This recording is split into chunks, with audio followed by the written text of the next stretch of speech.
Alright y'all, so day 2 after the derailment. I'm walking through the same yard I was in yesterday. This area was apparently lit up all night. I just talked to the homeowner here. Lit up with construction equipment, crews working through the night to clean this up. This is a first look at the new site. Let's see what we got. Well, look at this. This is incredible. Alright, we have Norfolk Southern and Genesis rail trucks, rail dump trucks that've got load of ballast.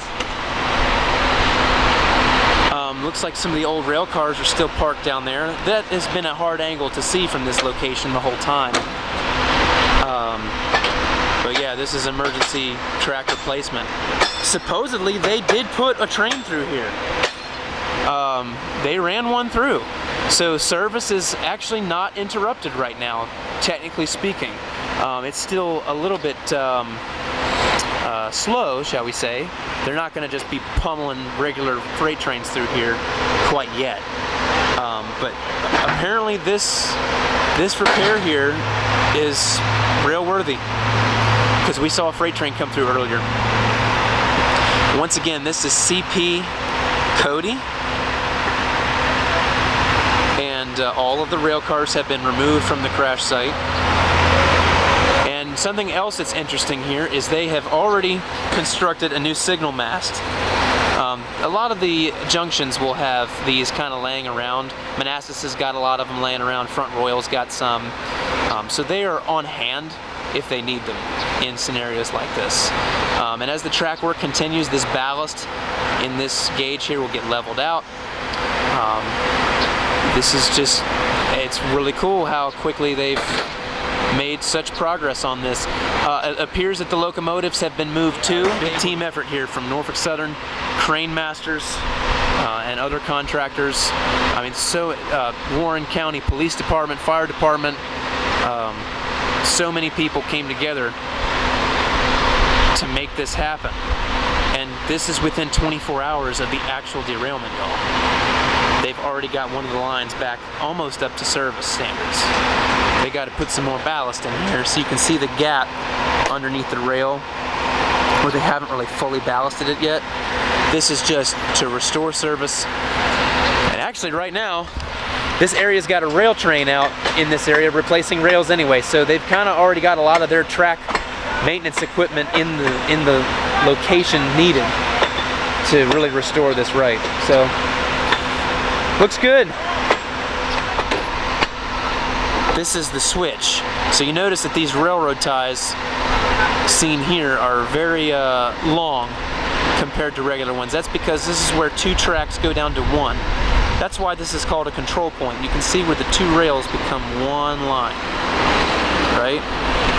Well, that's what this signal on this end and the 2 signals down here on this end govern. They govern this control point.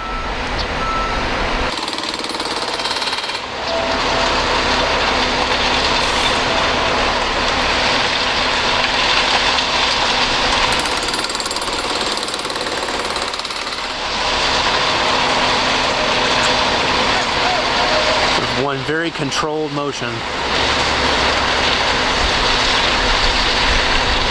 They'll come in here with a ballast spreader and grater and make it look pretty. I have a video of that somewhere happening in Gainesville when they did the regular track maintenance out there.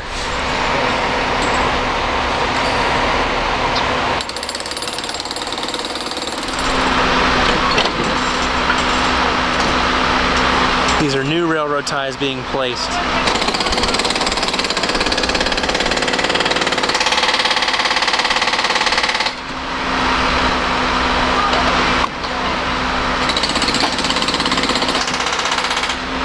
The magnet on the back of this truck is being used.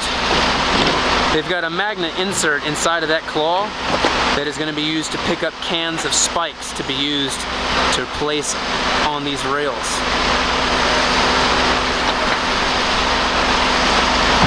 They got one, picked a lid off another.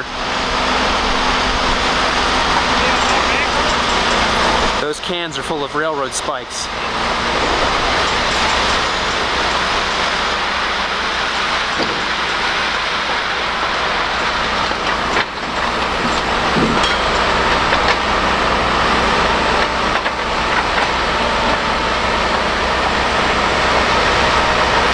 This truck can be used to haul railroad ties as well as supplies for track building, like metal, with a magnetic attachment.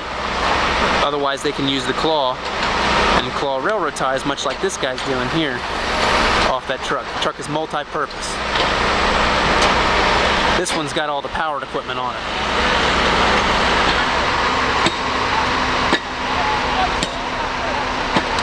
This is the work that has to be done by hand. Unfortunately, the machines can't always repair derailment sites.